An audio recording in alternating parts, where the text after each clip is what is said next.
Kilig-kiligan, mahal-mahalan, at walang sawang pag-iibigan. Iyan ang ating ibubulgar ngayong araw ng mga puso o Valentine's Day. Pagpatak pa lang ng Pebrero, damang-dama na natin ang pag-ibig sa paligid. Makukulay na bulaklak, matatamis na tsokolate, at ang paligid ay puno ng ngiti at pag-ibig.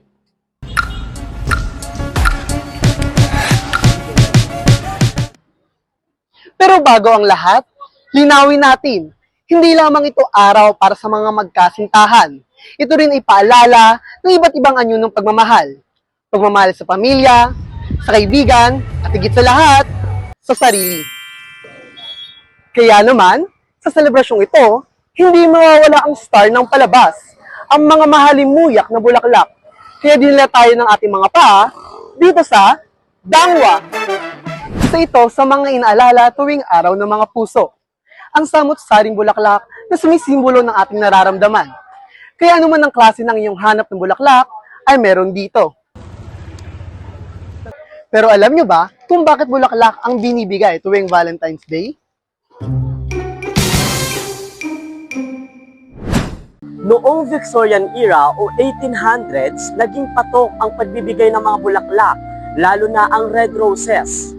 Bilang ito ay simbolo ng pagpapahayag ng damdamin sa panahong iyon, sapagkat mahigpit ang mga pamantayan ng lipunan pagdating sa emosyon at damdamin. Kaya't hindi lantaran ang pagsasabi ng I love you o mahal kita.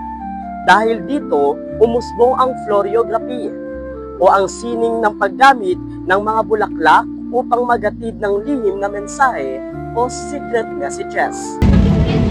Kaya ang bawat uri ng bulaklak ay may tiyak na kahulugan, kagaya na lamang ng pulang rosas.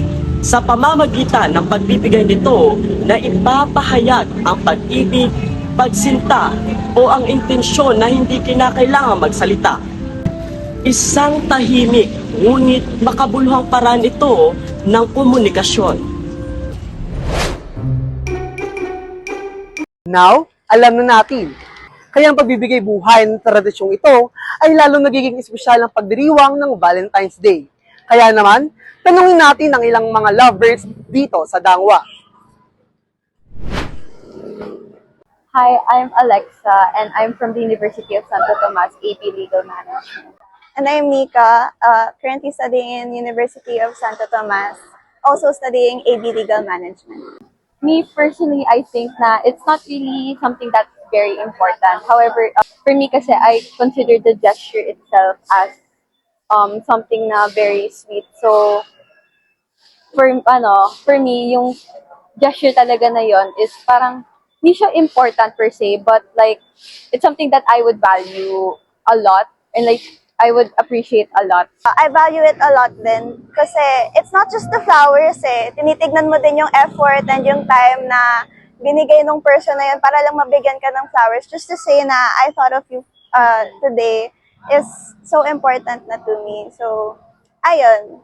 Again, it differs from person to person. It doesn't have to be flowers. It could be letters, food, and other stuff na that person values din. That's all. Ang bulaklak ay hindi lamang basta tangkay at palulot. Isa itong liham na walang tinta. Isang yakap na hindi kailangan ipaliwanag. Isang mahal kita, na kahit tahimik, ramdam na ramdam. Kaya ano pang hinihintay mo? Ibulgar mo na ang iyong binamahal sa comment section.